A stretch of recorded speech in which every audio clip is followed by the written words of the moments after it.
Video number one. Hi everybody. This is going to be the first of, I hope, many videos that I can get out there with myself or others. I have some other people I've talked to about helping me on this project, and people that have not necessarily been through the same things that I have, but have been through, let me turn this music down here, that have been through similar situations, struggles, whether they're self-induced, or things that happened out of our control, and just their testimonials as far as where it took them in life, and just the emotions they experienced, some of the things they experienced as far as issues with family, issues with their children, health issues, just life issues, the issues we face when we struggle through things. So I don't have my one partner here tonight, so I figured I'm going to get this started. I've been waiting for about 3 weeks, and it is time to get it going. So for everybody that knows me out there, and I'm Rob, and for everyone that doesn't, my name is Rob Mason, from Kalamazoo, Michigan, an area, put this back a little bit, I grew up right in between Kalamazoo, Michigan and Battle Creek, Michigan, and in a very nice area. Very fortunate to have grown up where I grew up, and to have had the childhood I had. Just to get this out of the way in the beginning of this video, this is video number one. I'm going to touch on some things during this video, and I don't want to go too deep, and I'm not going to on my testimony and my story, only for the fact that I'm also writing right now, and I'm working on some copyright stuff. So there's some certain things that I don't want to put out there yet until I have that set in stone. But I will share as much as I'm able to, and then by the time I get into video 2, 3, or 4, I should have that wrapped up, and I definitely just want to put my whole story out there. The why am I doing this? This is something that I've wanted to do for a long time. I went through a pretty traumatic handful of years, self-induced. I definitely can say that I was afforded a pretty privileged childhood. I come from a blue-collar family, but both of my parents worked very hard to give me everything I ever needed to excel in school, in sports, and just as a youth, and to become a good kid. You know, I was always taught right from wrong. I know right from wrong. I always knew right from wrong. And it's funny because, you know, I hear a lot of people, and I get a lot of people that ask me, well, did you know you were doing wrong when you were doing the things you're doing? Of course I knew I was doing wrong, but when we get wrapped up into things, whether it's substance abuse or we get put in a corner where we make decisions that are poor decisions, and they're not based on logic or putting the thought into them that we need to put into them before we make those decisions. Sometimes we make poor decisions, and I think that has a lot to do. I own my past, every single bit of it. I have to every day, and I can't say that I was dealt a bad hand. Did some bad things happen along the way? Yeah, sure, of course. And were some of the things out of my control? Absolutely. But 90% of it was in my control. I knew what I was doing when I was doing it, whether I was under the influence of narcotics or not. I'm not going to use that as an excuse. This is my right hand, this is my left hand. I know the difference between the two. Therefore, I know the difference between right and wrong, and I know the difference between doing right and doing wrong, and when I was doing right and when I was doing wrong. So, there's really not a way for me to justify and say, well, I didn't know what I was doing. I was under the influence of substances. Now, some people will disagree with me on that one. And I understand you can be really screwed up. I was really messed up at times. To the point to where looking back at pictures, I see some pictures that I look at where I don't even recognize myself. Excuse me. In them. And 10 years ago, I look at some pictures from holidays with my families when I was using, and I was a mess. And I can definitely say that part of my life is behind me, the relying on substance as a crutch, but that doesn't mean that I haven't fallen back a couple times. I have. And if you've ever been to a recovery meeting, you might have heard a recovering addict say, or someone speaking in the meeting, that relapse is part of recovery. And I believe that to an extent. I believe that there are addicts out there that get clean from whatever substance it is that they're struggling with, or that they're using to as a crutch, or as a coping mechanism to get through life. And that's usually what it is. It's not that we want to be out there causing trouble and putting that stuff in our bodies and just acting a fool. It's that we're in deep enough to the point to where it becomes habitual. Part of that might be physical. A lot of it's always mental. And we start to feel like we have to rely on a substance, to get us through the day. And that's not true. But when you're wrapped up and you're caught up, your thinking is definitely skewed. And I will say that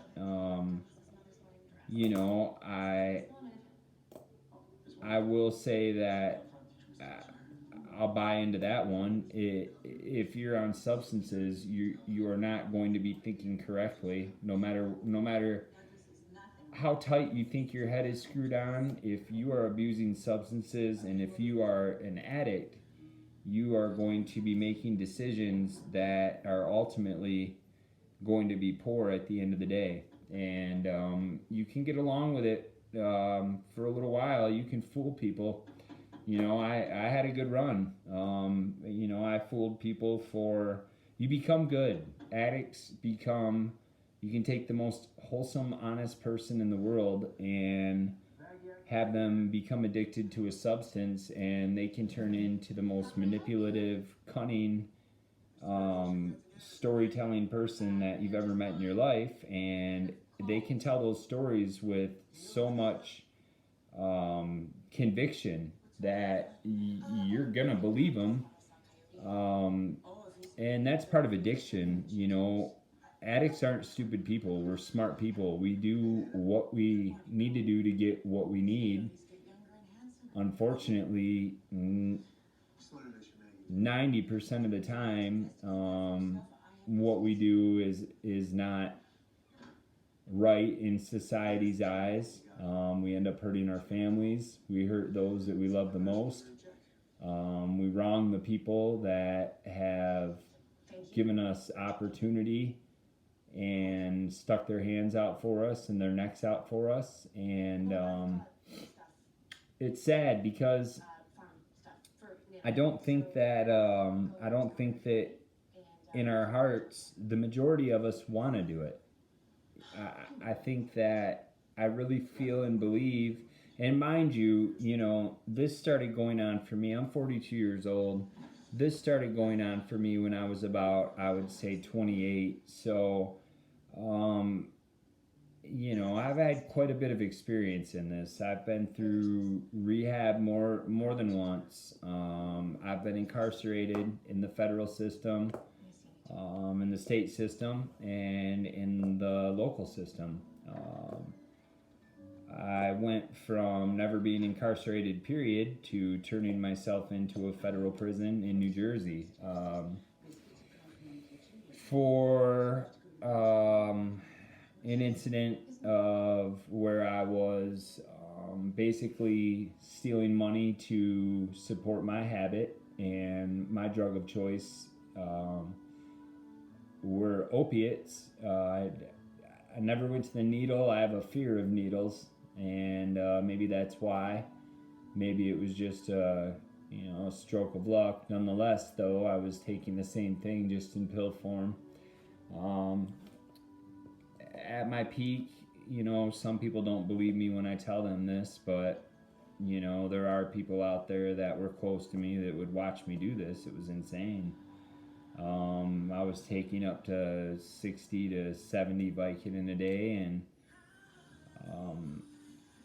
usually opiates and prescription painkillers slow you down. They kind of make you groggy and slow. Well, for me, I grew up playing sports. I had been hurt several times just throughout the years, minor injuries, banged my body up good, several broken bones, and by the time I was in my early to mid 20s, I was starting to feel the repercussions of what I put my body through playing sports. And I'll never forget just the little backstory on how I got going.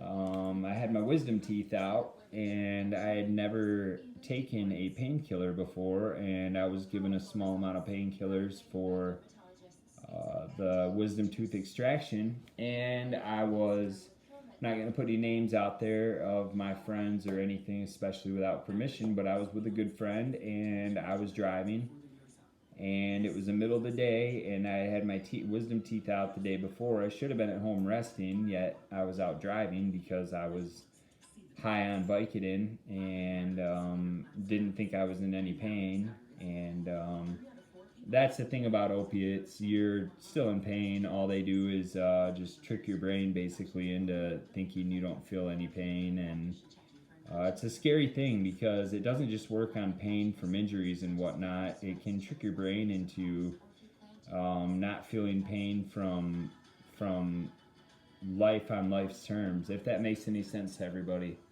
So that's kind of how I got going. And I remember thinking, being in Kalamazoo, and it was the middle of the afternoon, and I was driving, and I remember looking at my good friend in the passenger seat, and I hadn't taken enough to the point to where I was dangerously driving, or I don't feel putting either of us in jeopardy, but it's never good to take prescription drugs and operate machinery until you know how it hits you.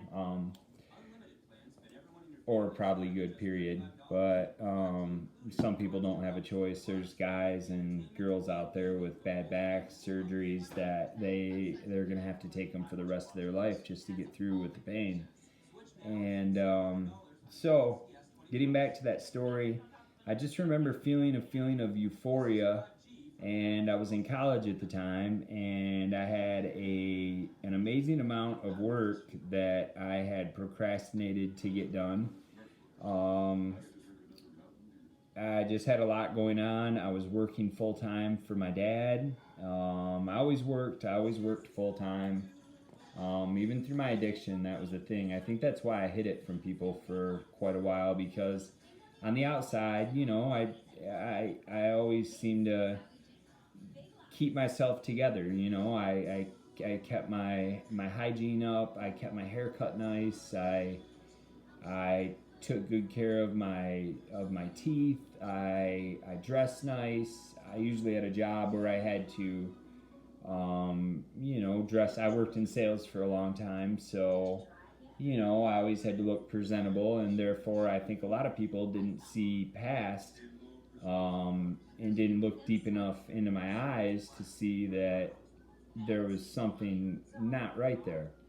Um, and who knows, maybe I was hiding it too. I know one thing, that when I did become an addict, I became very, very, very good at hiding the fact that I was using, and that comes out of shame. When you come from a family like mine where you don't have a lot of addiction, um, I have a younger sister and an older brother, and we all grew up and we had a fun childhood, and um, I guess I was kind of the athlete out of the bunch, and I think that my parents,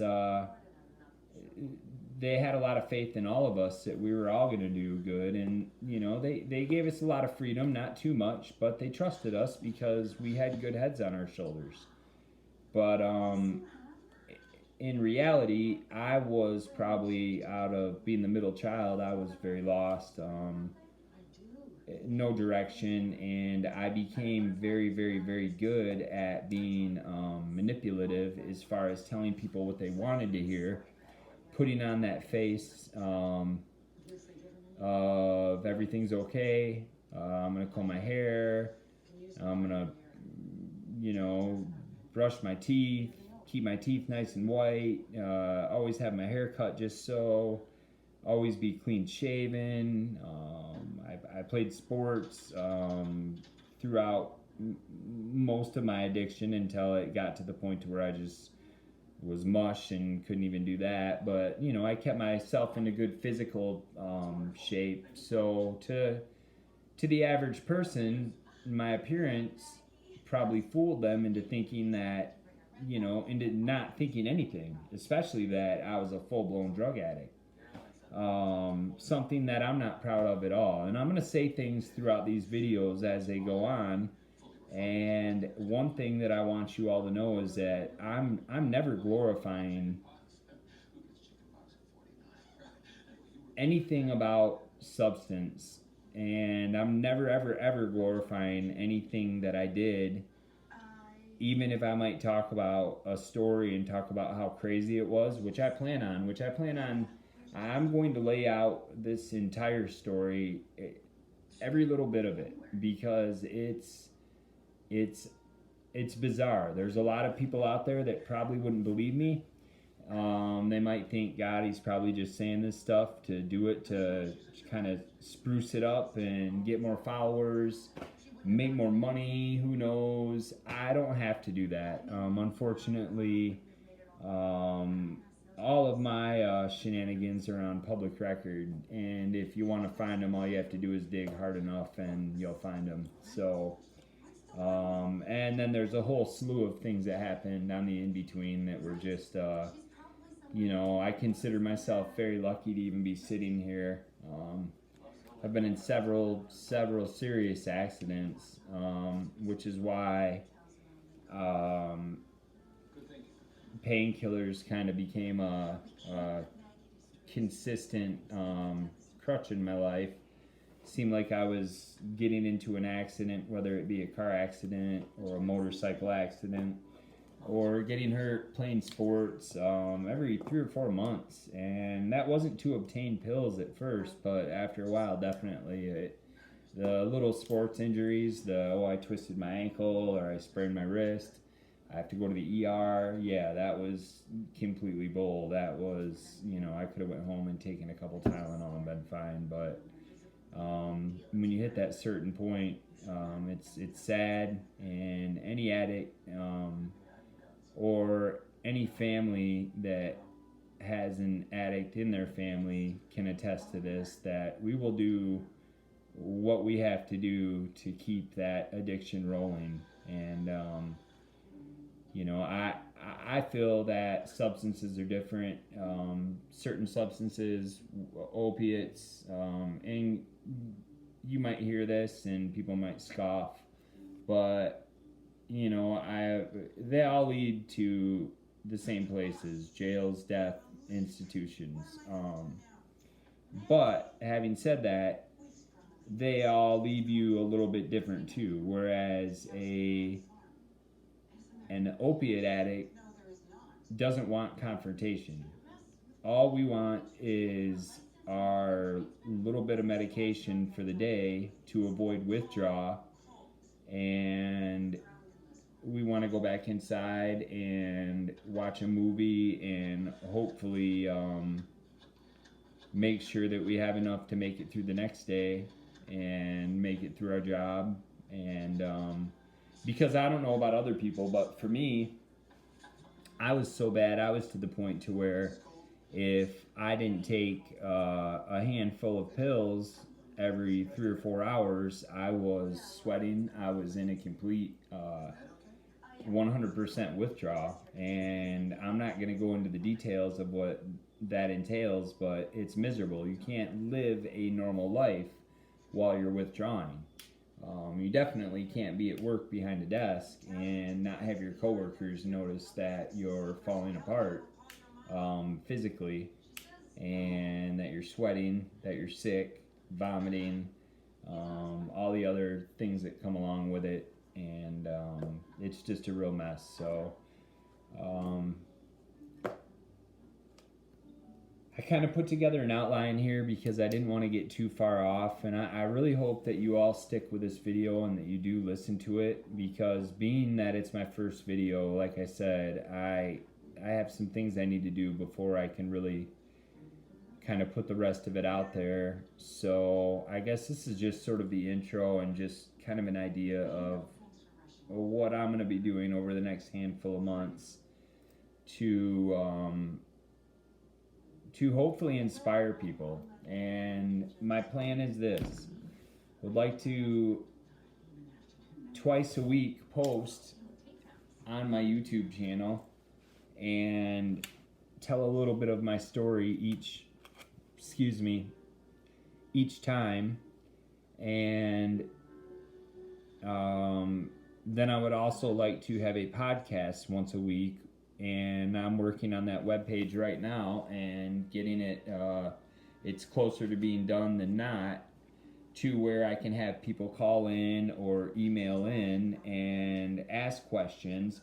Obviously, I'm not going to be able to give medical advice.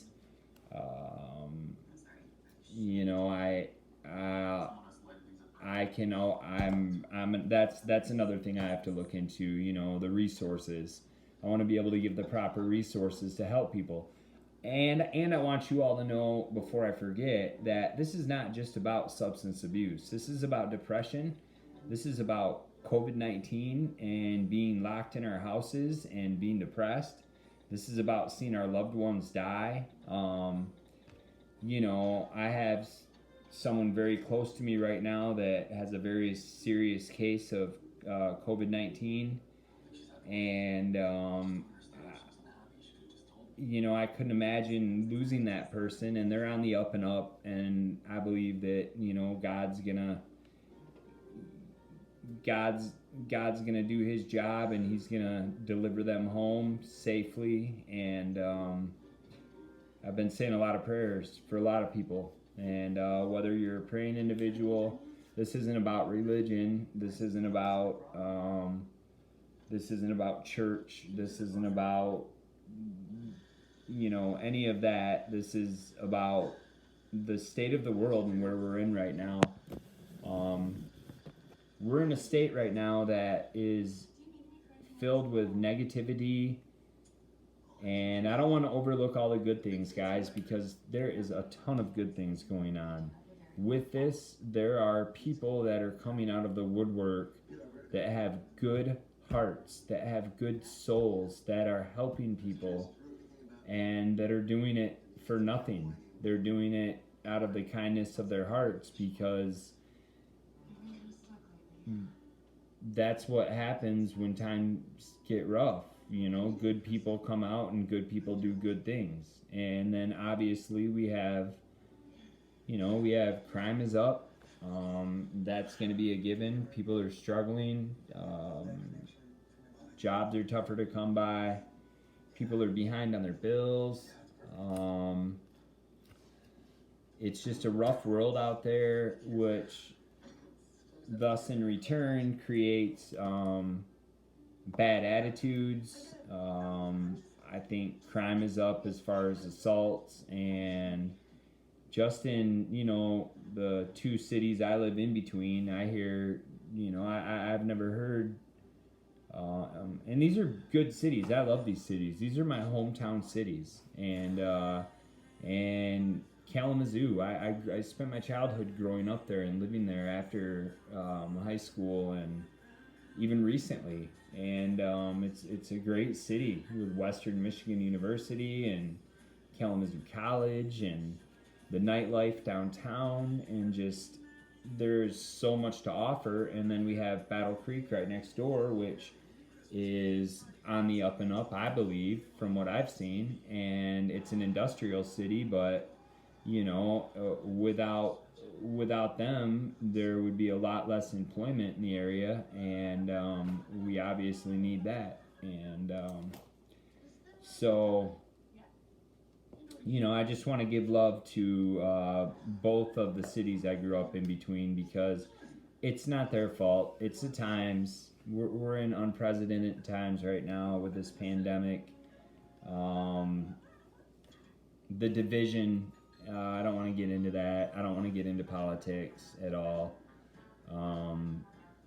My belief on that is that's you don't talk about religion and politics at the dinner table, so I'm not going to do it over this, but I do believe it's caused a lot of division. And right now, at a time where, and I'll be the first to admit, I've been guilty of forming my own opinions and one-sided, lopsided opinions, not giving other people a chance to explain why they see things the way they do.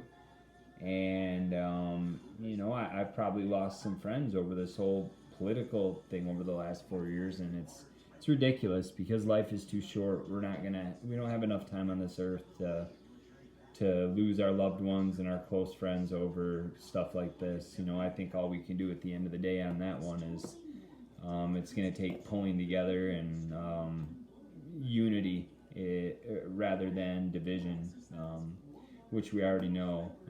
Division is terrible.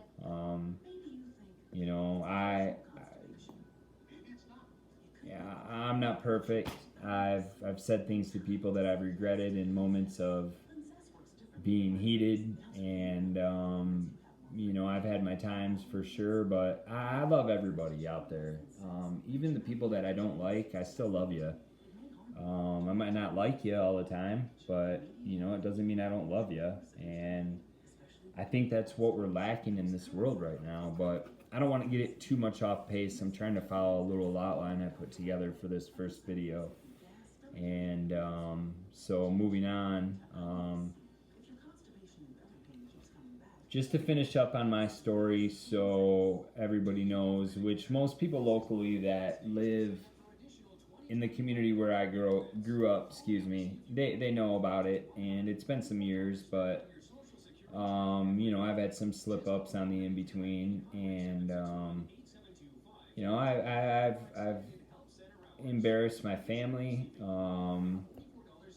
I've hurt the reputation of myself and of my family.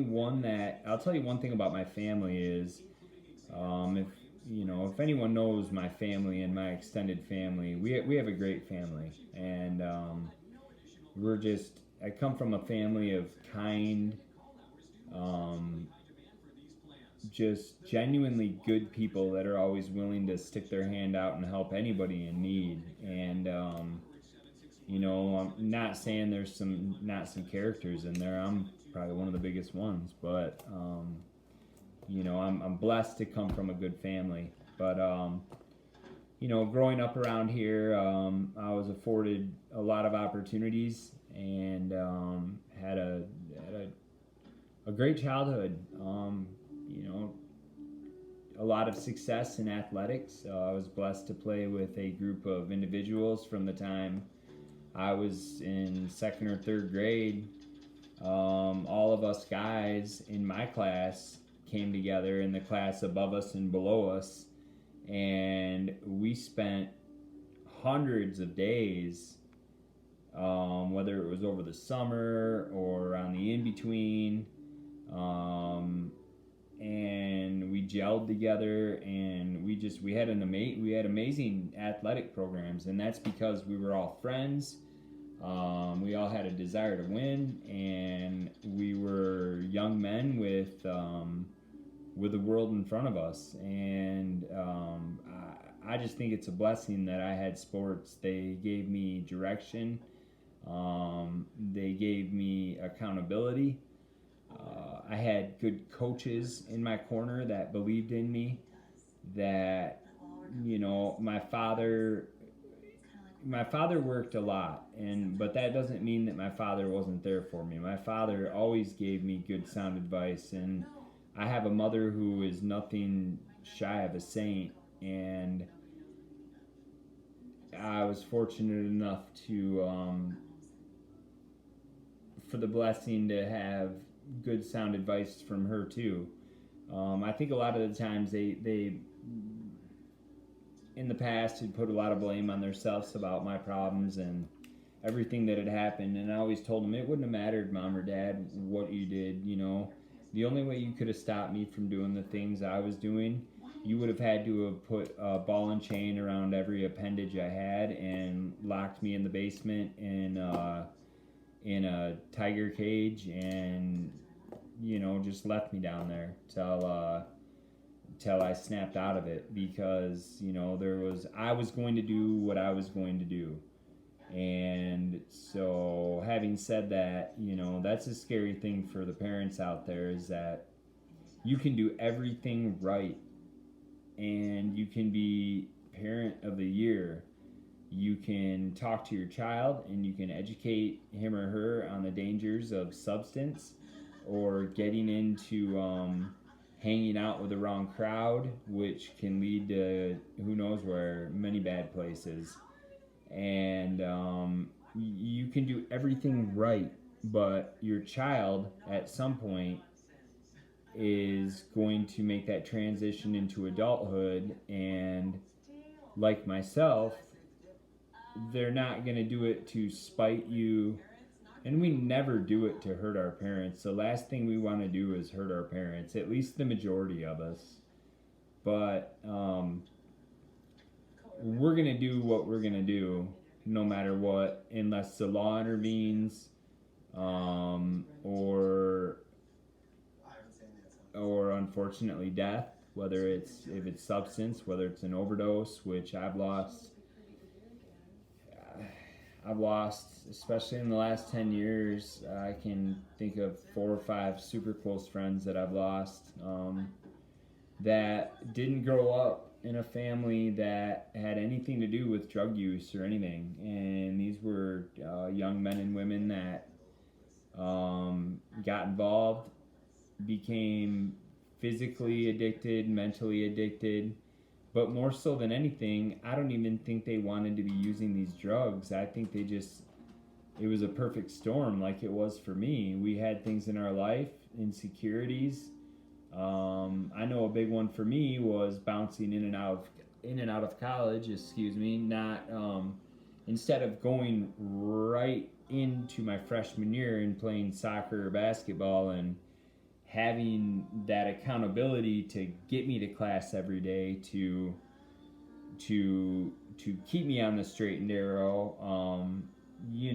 I decided to go to a community college, and I had a little bit more freedom there, and I talked a good game. Believe me, I definitely had my parents fooled when it came to, hey, how are classes going? How's everything going? Well, everything's going great, but truth be told, the second I walked out of high school and I didn't have a sound plan, I had no direction whatsoever.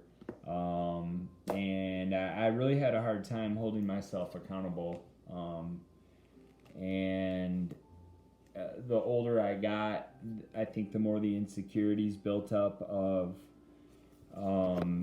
hey, I'm watching my friends get married. I'm watching them have families. I'm watching them graduate from college. I'm watching some go back to get their masters, to get their doctorates, to go to med school, to go to law school. And, I think in my mind, and that's not the only reason, and this is not an excuse, this is truth. And not truth for everyone, but my truth, or at least what I feel happened. A lot of my early using wasn't for pain. It wasn't because, I do have chronic pain issues. I do have issues that they're going to require surgery. There's no way around it coming up, or else I'm going to be, by the time I'm 50, I'm going to be walking around like I'm 85 years old. So, and that's scary for me to think about too, because what about the recovery? How am I going to do it? Are they going to, I always tell the doctors, I'm very upfront with them. I let them know that I'm a recovering addict. I have to be very careful, but there are times where, you're going to need something to get through that recovery. Possibly, maybe not. I hope not for me. I hope I can just do it without anything. And I don't even like to take Tylenol, to be honest with you. Just the feeling of putting a pill in my mouth after everything I went through makes me about gag. I don't care if it's a Tums, if it's a Tylenol, if it's a Tic Tac. Just that feeling triggers a memory inside of my head that, and I have a million things like that go along with just my past and the things I did, and little things that trigger certain thoughts, and so as an addict, I'm not making this video to try to get anyone to have any sympathy at all. I don't want sympathy. I never have. Empathy, it's hard to have empathy if you don't understand. But some people are just empathetic souls, and for them, I'm very thankful for them. And I'm very thankful to have grown up in the Gull Lake area, where I did some things that were very shameful, and I carry that shame to this day. I know that I can't carry it on my shoulders like I did for many years, or else I'm not going to be able to move forward. It's just going to keep me looking back in that rearview mirror instead of looking out the windshield, seeing what's coming at me. This is an analogy that I have to use. It was thrown out there by a good friend of mine I had a good talk with, a lifelong friend. And he said, you've got to look out the windshield, and you can't look out the rear view mirror. And they make the rear view mirror on an automobile smaller, and you don't drive down the road looking at your rear view mirror to drive your car, or else you're going to wind up in a ditch or in an accident, or who knows what. You look out the big thing, the windshield, so you can see what's coming at you, and you can see what's in front of you. And when I say what's coming at you, so you don't miss something. You look out the rear view, all you're going to do is focus on the past. If we're talking about analogies, which what this is, you're going to stare at your past. You're going to miss everything that's coming at you and in the windshield, and chances are you're not going to be focused on what's in front of you, and that's going to lead you either into having an accident, so to speak, or it's just going to lead you into being stagnant and being stuck. And I've been in that position too many times, because I want people to know one thing about me, and I think I can speak for other addicts and other people that go through things on this, that we never, ever, ever the ones of us that have hearts, you know, there are just bad people out there in this world, and we all know that. And then there are good people that they make really bad decisions, and they don't just make them once. Sometimes, like myself, they have to get knocked on the head 4 or 5 times before they are woke, I guess, you know, to use the common day terms. But you know, I'm very thankful that I'm here, sitting here in front of this iPad making this video, because for those that know me close, and my doctors and police officers that have just helped me throughout the course of all my problems and tried to steer me in the right direction and given me numerous first, second, and third times to try to get it right before they didn't have a choice, rather than to say, hey, you're out of control, we got to get you off the street, you got to take a time out, which I earn that every time. You know, I'll never say that I got the unfair end of the stick, because that's not how it goes. And if you are an addict and you don't own that and you don't hold yourself accountable, you're gonna have a very tough time ever recovering, and that's just a fact. But a minute ago I mentioned that, you know, first video, I'm gonna try to keep it about another 10 minutes here and keep it brief, and I hope you all watch this from start to finish. But you know, this my goal is to start doing this on the regular, and to at least put out 2 inspirational videos a week, maybe 30 to 45 minutes to an hour long, depending on if I have a guest or not, which I would really like to have a guest, and I would like to bring on other people with testimonies that have been through things, that have chosen to, instead of throwing the towel, to admit their wrongs to themselves, make their amendments with those that they've hurt, and move on and pull their lives back together. And I've seen that, and it's amazing. It's a powerful thing to see. In fact, there's 3 or 4 people in my life that, whether they know it or not, because of what they've done, they are the reason that I am still going today, and that I have the strength to not turn back to drugs and alcohol. And I'm not going to lie, you know, right now is a tough time. My father is 8 years into Alzheimer's. We don't foresee him having much more time with us here, and he is suffering.